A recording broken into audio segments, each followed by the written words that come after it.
Friend, स्वागत है आप सभी लोगों का हमारे चैनल एमएल क्लासेस में। यहाँ हम आपको क्लास 6 में अभी तक यूनिट नंबर 2 में पूर्ण संख्या व पूर्ण संख्याओं में योग के प्रगुण पढ़ा चुके थे। अभी आपके गुणा के प्रगुण चलेंगे। गुणा के प्रगुण, पूर्ण संख्याओं में गुणा के प्रगुण। पहला प्रगुण क्या है? गुणन का संवरक प्रगुण। गुणन का संवरक प्रगुण। गुणन का संवरक प्रगुण। गुणा का संवरक प्रगुण क्या कहता है कि यदि हम किन्हीं दो पूर्ण संख्याओं में आपस में गुणा करते हैं तो रिजल्ट में निकलकर एक पूर्ण संख्या ही आएगी। या हम डेफिनेशन, एक आसान सी डेफिनेशन क्या कह सकते हैं? पूर्ण संख्या का गुणनफल सदैव पूर्ण संख्या होती है। पूर्ण संख्या का गुणनफल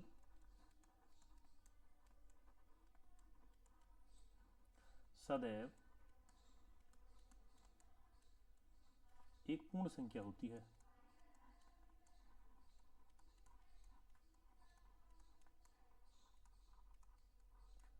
सदैव एक पूर्ण संख्या होती है। एक एग्जांपल लेके समझ लेंगे इसको। 5 एक पूर्ण संख्या है, 7 एक पूर्ण संख्या है, ये भी एक पूर्ण संख्या है, ये भी एक पूर्ण संख्या है। अब इन दोनों का जब हम गुणनफल लेंगे तो क्या आएगा? 35। 35 भी एक पूर्ण संख्या है। तो इस तरीके से हम कहेंगे कि पूर्ण संख्या का गुणनफल सदैव पूर्ण संख्या ही आएगी। अगले की तरफ चलते हैं। दूसरा प्रगुण क्या कहता है? आपका दूसरा प्रगुण है गुणा का क्रम विनिमय प्रगुण। गुणा का क्रम विनिमय प्रगुण। यही आपका जोड़ में था, जोड़ में भी था भाई। अब इसमें क्या होता है? पहले डेफिनेशन लिखेंगे, उसके बाद समझेंगे। ये क्या कहता है? पूर्ण संख्याओं में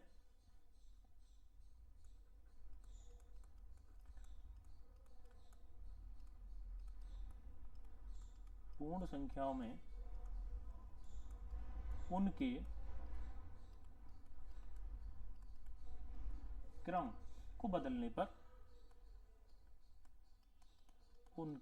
को बदलने पर गुणनफल समान रहेंगे। गुणनफल समान रहते हैं। एक एग्जांपल से देखेंगे कैसे रहेंगे भाई गुणनफल समान। एग्जांपल लेते हैं, ऊपर वाले ही एग्जांपल लेते हैं। हमने क्या किया? 5 की 7 में गुणा करी, क्या आया था? 35। अब इनके क्रम को बदल दो। इस 7 को पहले लिया, उस 5 को पीछे ले जाओ, क्या आएगा? 7 5 जा 35। तो अगर हम इन दोनों के क्रम को भी बदल देंगे तो गुणनफल पर कुछ भी प्रभाव नहीं पड़ने वाला है। तीसरा देखेंगे, तीसरा क्या है? तीसरा होता है आपका शून्य का प्रगुण। तीसरा आएगा शून्य का प्रगुण। शून्य का प्रगुण। शून्य का प्रगुण क्या कहता है?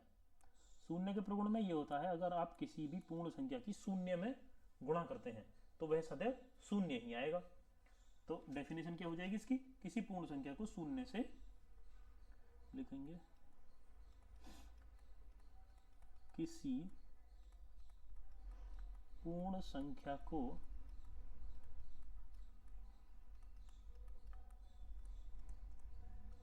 शून्य से गुणा करने पर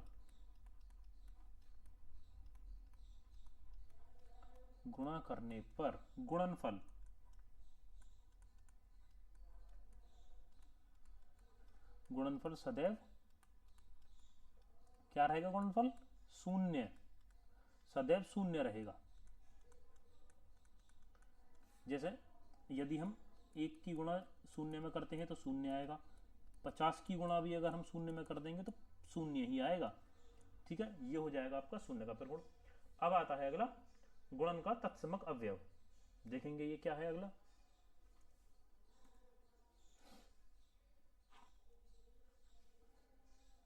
4 नंबर गुणन का तत्समक अवयव।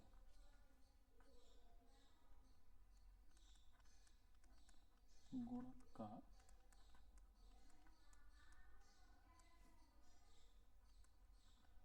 तत्समक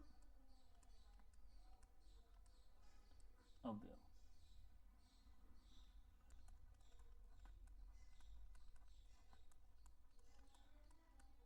किसी पूर्ण संख्या व एक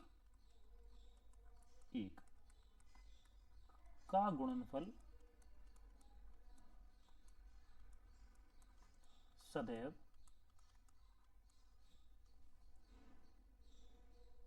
वही संख्या आती है।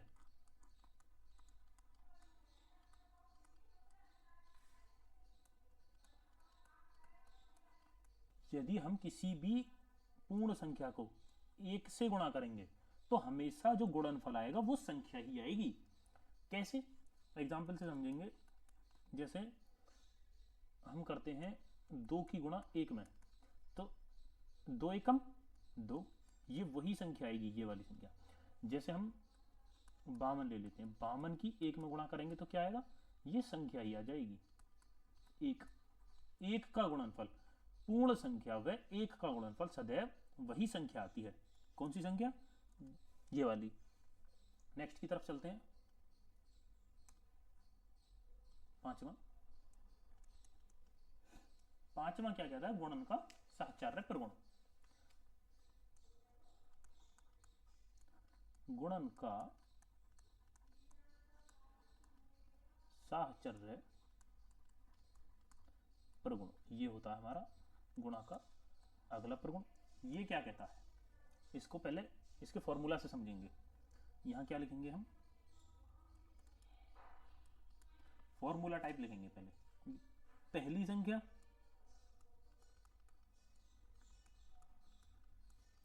गुणा दूसरी संख्या,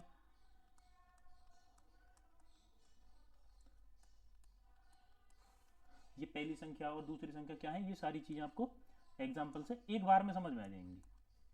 गुणा तीसरी संख्या,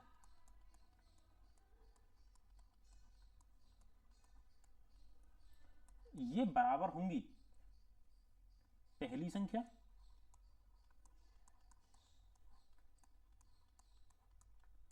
गुणा दूसरी संख्या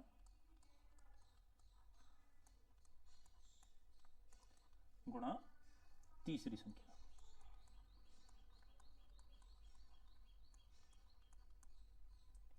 और यहां पे ये ब्रैकेट बंद। हम देखेंगे यहां पर जो ब्रैकेट में लिखा गया है, यहां लिखी गई है दूसरी और तीसरी संख्या, और जो यहां ब्रैकेट में लिखा गया है यहां लिखी गई है पहली और दूसरी संख्या। तो ये आपस में बराबर ही होंगे। अभी हम गुणा करके आपको दिखाएंगे कि ये किस तरीके से बराबर होती हैं। गुणा करके देखते हैं किस तरीके से बराबर होती हैं। एक छोटा सा एग्जांपल लेते हैं। पहली संख्या ले लेते हैं हम 6, दूसरी संख्या ले लेते हैं हम 9, और तीसरी संख्या ले लेते हैं हम 11। ये हो गई 3 संख्या। कौन कौन सी? 6, 9 और 11। अब इनको ऊपर वाली संख्याओं की तरह लिख कर देखते हैं। जैसे यहाँ क्या लिखा है? पहली संख्या। तो यहाँ हमारी पहली संख्या क्या है? 6। यहाँ क्या है? गुणा का निशान लगाओ, गुणा का निशान। गुणा दूसरी संख्या क्या है? 9, लिखो 9। और इन दोनों को आपस में ब्रैकेट में बंद करो और गुणा का निशान लगाकर बाहर तीसरी संख्या 11। ये बराबर होगी पहली संख्या गुणा दूसरी संख्या 9 गुणा तीसरी संख्या। ये इसके बराबर होगी। यही कहा गया है हमारे इस वाले फॉर्मूले में। तो करके देखो क्या है। 9 की 6 में गुणा करेंगे क्या आएगा? 54 गुणा 11। अब पहले ब्रैकेट को सॉल्व कर देंगे ना, इस वजह से पहले हम ब्रैकेट को सॉल्व करेंगे। गुणा 9 की 11 में गुणा करेंगे क्या आएगा? 99। अब 11 की 54 में गुणा करेंगे क्या आएगा? 594। और अगर हम 99 की 6 में गुणा करेंगे तो भी क्या आएगा? 594। तो इस तरीके से हम कह सकते हैं कि पहली संख्या गुणा दूसरी संख्या गुणा तीसरी संख्या बराबर होगी पहली संख्या गुणा दूसरी संख्या गुणा तीसरी संख्या के। इस तरीके से ये हो जाता है आपका गुणा का साहचर्य प्रगुण। अगले प्रगुण की तरफ चलते हैं। अगला प्रगुण क्या कहता है? अगला प्रगुण आता है गुणन संक्रिया का योग पर वितरण।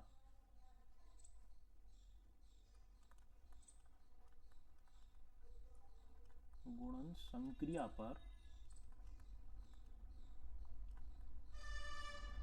योग का वितरण, ये हो जाता है हमारा अगला प्रगुण।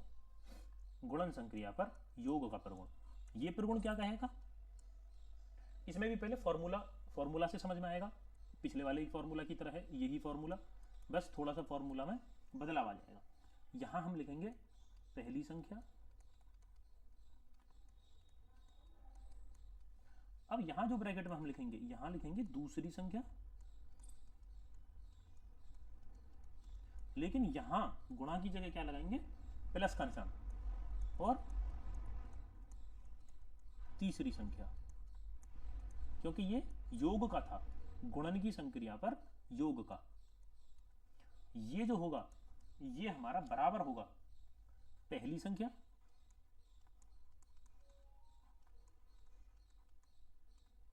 गुणा दूसरी संख्या प्लस, यहां प्लस का निशान आएगा, प्लस पहली संख्या प्लस पहली संख्या गुणा तीसरी संख्या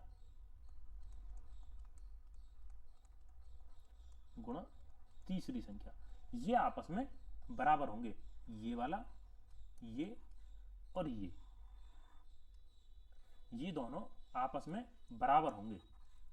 अभी एक एग्जांपल से सारा समझ में आ जाएगा कि ये बराबर कैसे हो जाएंगे हमारे। एक एग्जांपल लेके देखते हैं, हम ले लेते हैं यहां पर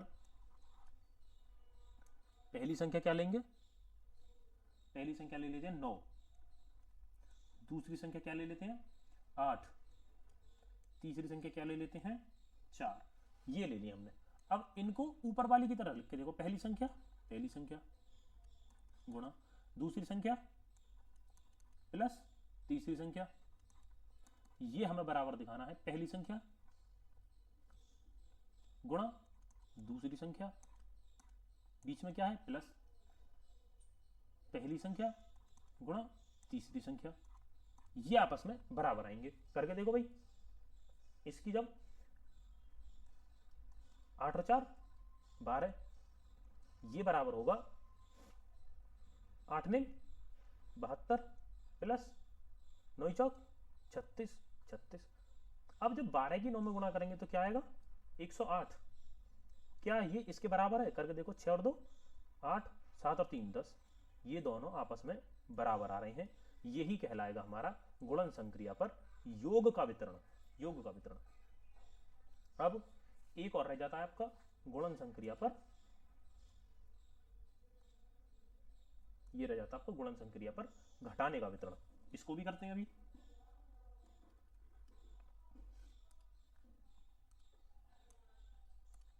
गुणन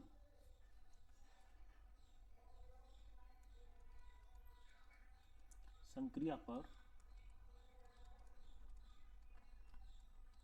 घटाने का वितरण,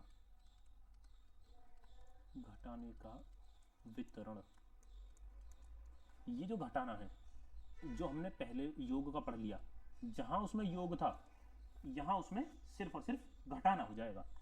क्या था, पहली संख्या गुणा दूसरी संख्या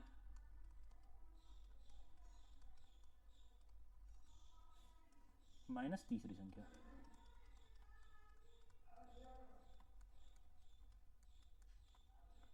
ये जो होगी ये बराबर होगी पहली संख्या गुणा दूसरी संख्या, यहां क्या लगाया था हमने पहले प्लस, यहां क्या लगाएंगे माइनस, पहली संख्या गुणा तीसरी संख्या ये हो जाएगा आपस में बराबर, क्या ये वाला ये और ये होंगे यहां आपस में बराबर। एक एग्जांपल की तरफ चलते हैं, एग्जांपल से सारा कुछ क्लियर हो जाएगा। यहां हम ले लेते हैं पहली संख्या ले ली हमने 9, दूसरी संख्या ले ली हमने 8, और जो तीसरी संख्या वो ले ली हमने 4। अब ये 3 संख्या होगी हमारे पास, इनसे करके देखते हैं। पहली संख्या लिखो, पहली संख्या क्या है 9 गुणा दूसरी संख्या क्या है 8 माइनस तीसरी संख्या क्या है 4, ये बराबर हो जाएगा पहली संख्या क्या है 9, दूसरी संख्या क्या है 8 माइनस पहली संख्या क्या है 9 गुणा तीसरी संख्या क्या है 4, ये आपस में बराबर हो जाएगा। करके देखो 9, 8 में से 4 जाएगा कितना बचेगा 4, और 8 में 72 माइनस 9 चौक 36, 9 चौक 36, और जब 72 में से 36 जाएगा तो क्या बचेगा 36। इस तरीके से ये आपकी गुणन की संक्रियाएं यहीं पर समाप्त होती हैं। 2C अभ्यास देखो, पहला क्वेश्चन क्या कहता है, अपनी अभ्यास पुस्तिका में गुणन संक्रियाओं के प्रगुण के आधार पर निम्नांकित कथनों में रिक्त स्थानों की पूर्ति कीजिए। कैसे पूर्ति करनी है, ये वही कि शून्य की संक्रिया है, किसकी शून्य की। हमने पढ़ा था यदि किसी एक पूर्ण संख्या का 0 में गुणनफल करते हैं तो क्या आएगा हमेशा 0, हमेशा 0। ये कौन सी संक्रिया है, ये शून्य वाली संक्रिया है, शून्य वाली। अब इसे देखो ये क्या आएगा 8976, ये जब हम 5432 में गुणा करेंगे तो वो किसके बराबर होगा। मैंने बताया था आपको कि यदि हम a की b में गुणा कर लें या हम b की a में गुणा कर लें, ये हमेशा आपस में बराबर ही रहेंगे। आपस में अगर हम पलट कर गुणा कर रहे हैं तो वो हमेशा बराबर होगा। देखो पलट रहा है ना, ये 5432 5432 5432 में यदि हम 8976 की गुणा कर देंगे तो वो उसके बराबर हो जाएगा। तो यहाँ क्या लिख देंगे 8976, ये हो जाएगा इसका आंसर। यहाँ हो ये वाली कौन सी संक्रिया थी, यदि हम 1 की गुणा कर रहे हैं किसी में, ये थी गुणन का तत्समक अवयव, याद है ना, गुणन का तत्समक अवयव, ये वाली संक्रिया है। कैसे, यदि हम किसी भी पूर्ण संख्या में 1 की गुणा करते हैं तो वह संख्या स्वयं आ जाती है। तो यहाँ क्या आंसर आ जाएगा 8973, ये हो जाएगा इसका आंसर। नेक्स्ट क्वेश्चन की तरफ चलते हैं। नेक्स्ट क्वेश्चन क्या कहता है, यहाँ जाओ, निम्नलिखित का गुणनफल योग प्रगुण का प्रयोग करके ज्ञात कीजिए। मतलब इनका, ये जो 3 संख्या दे रखी है हमें 1 2 और 3, ये जो 3 संख्या दे रखी है इनका कोई भी एक प्रगुण इस्तेमाल करके इनका गुणनफल करना है। इतने सारे जो हमने प्रगुण करे हैं, कोई भी प्रगुण का प्रयोग कर कर इनकी गुणा करनी है। तो मैंने क्या बताया था कि अगर हम a की b में गुणा कर रहे हैं या फिर हम b की a में गुणा कर रहे हैं, ये हमेशा बराबर होता है। तो हम ऐसे भी कह सकते हैं, यदि हम a की b में और c में गुणा कर रहे हैं तो ये आपस में बराबर ही हो जाएगा। c की a में कर दो या b में कर दो, या फिर a की c में कर दो या b में कर दो। मतलब अगर कोई भी 3 संख्या दे रखी है, आपस में उन्हीं की कैसे भी गुणा कर दो, या तो इसकी इसमें कर दो, इसकी इसमें कर दो, फिर बाद में इसमें कर दो, तो ये आपस में बराबर ही रहेंगे। तो ये जो क्वेश्चन गिवन है हमें क्या है 4 गुणा 2834 गुणा 25। तो अपनी गुणा को हम सरल बनाने के लिए इसको क्या लिख सकते हैं, ऐसे भी तो लिख सकते हैं 4 गुणा 25 गुणा 2834, इस तरीके से लिख सकते हैं। अब ये आसान हो गई गुणा। आसान कैसे हो गई, जब 25 की 4 में गुणा करेंगे 25 चौका 100 गुणा 2834। अब जब इसकी 100 में गुणा करेंगे तो इसके आगे 2 जीरो लगा देंगे, बस 2 8 3 4 के आगे हम 2 शून्य लगा देंगे, ये इसका आंसर हो जाएगा। इसी तरीके से ये वाली हो जाएगी।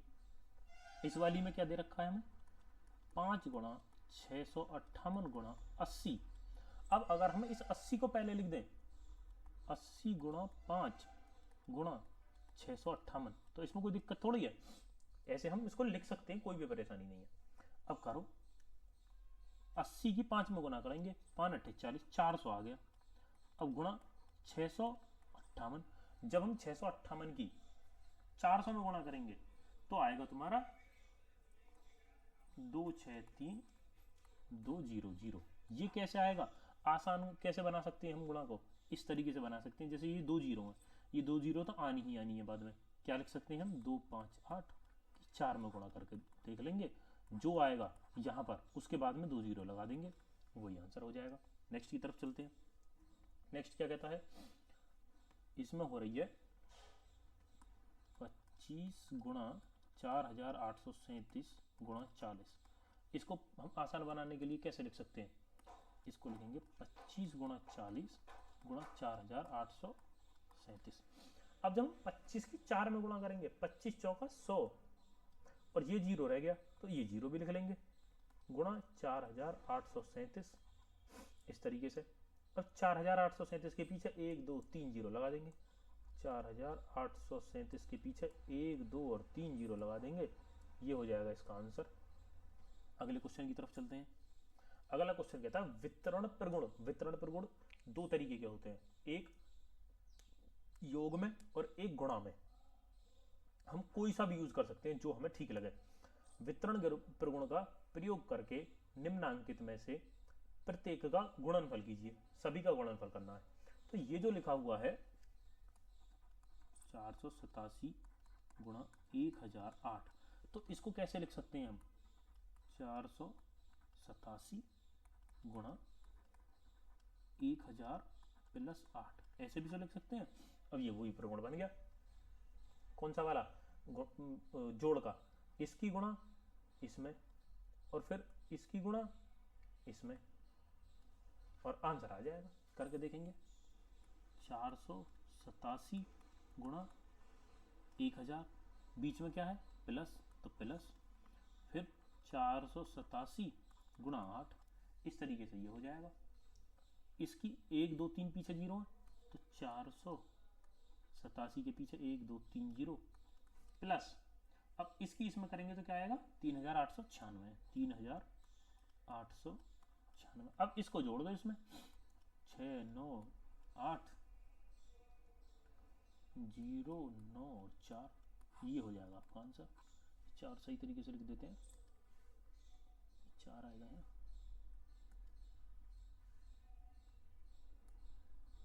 क्या आंसर आ गया, 4,90,896, 4,90,896 हो गया इसका आंसर। अब इसको देखते हैं, ये हो गया तुम्हारा 998 गुणा 436। अब इसको आसान बनाने के लिए कैसे लिखेंगे हम, 998 गुणा 400 प्लस 36, इस तरीके से हम इसको आसान बनाने के लिए लिख देंगे। अब ये 998 गुणा 400 प्लस 998 गुणा 36, इस तरीके से हो जाएगा ये। अब ये 998 की 4 में गुणा कर लेंगे, 998 की 4 में गुणा करेंगे तो क्या आएगा 3992, और ये 2 जीरो, ये 2 जीरो, और जब इस 998 की 36 में गुणा करेंगे तो क्या आएगा 35,928, 35,928।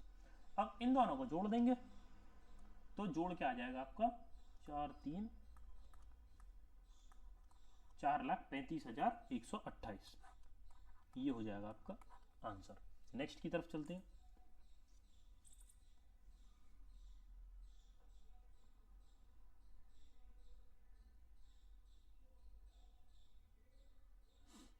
ये क्वेश्चन लास्ट रह जाते हैं आपके दो।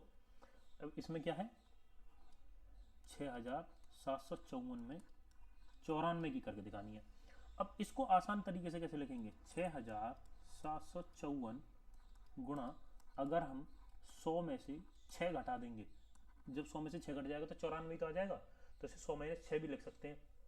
अब गुणा करके देखेंगे, 6,754 गुणा 100 माइनस, क्योंकि माइनस का निशान है तो 6,754 गुणा 6, इस तरीके से लिखेंगे इसको। अब जब गुणा करेंगे तो क्या आएगा 6,754, तो ऐसे ही रहेगा, और ये 2 जीरो आ जाएंगे आगे वाली, और जब 6,754 की 6 में गुणा करेंगे तो हमारा आएगा 40,524। अब इसमें से इसको घटा देंगे तो क्या आ जाएगा हमारा, ये आ जाएगा हमारा 3 4 8 7 6, ये आ जाएगा आंसर 6,34,876, 6,34,876। इसी तरीके से इसको तोड़ देंगे, ये क्या है 26,478 गुणा 106। अब इसको कैसे लिखेंगे हम 26,478 78 में हम गुणा कर दें, यदि हम ऐसे लिख दें 100 माइनस 100 प्लस 6 इस तरीके से। अब हमने ये लिख दिया 100 और 6 106 हो गए ना, बराबर करेंगे इसको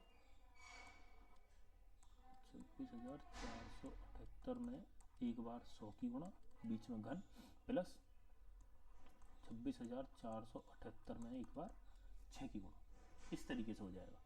तो ये तो ऐसे ही रहेगा 26,478 के आगे 2 जीरो लग जाएंगी प्लस 26,478 में एक बार हम 6 की गुणा करेंगे तो क्या जाएगा 5 8 8 6 8 ये आ जाएगा। अब इन दोनों को हम जोड़ देंगे तो क्या आ जाएगा 28,06,668 यह आ जाएगा आंसर। ये वीडियो आपकी यहीं पर समाप्त होती है। यदि आपको किसी भी प्रगुण को समझने में किसी भी तरीके की दिक्कत आई है, चाहे वो प्लस वाले प्रगुण हो चाहे वो गुणा वाले प्रगुण हो, अगर कोई भी किसी भी तरीके की दिक्कत है तो आप वीडियो के कमेंट सेक्शन में जाकर हमें बता सकते हैं कि सर हमें ये वाला प्रगुण नहीं समझ में आया है, या इसका एग्जाम्पल समझ में नहीं आया है, या हमारी एक्सरसाइज समझ में नहीं आई है। तो आपकी पूरी हेल्प की जाएगी, वो चीज़ दोबारा से बताई जाएगी दोबारा वीडियो बनाकर। हमारी वीडियो देखने के लिए धन्यवाद। आप हमारे चैनल को ज़्यादा से ज़्यादा लाइक करें, चैनल को सब्सक्राइब करें और वीडियो को शेयर करें। सभी लोगों को बताएं कि यहाँ पर क्लास 6 की 7 की 8 की पढ़ाई जा रही है। ज़्यादा से ज़्यादा शेयर करेंगे। धन्यवाद। वीडियो देख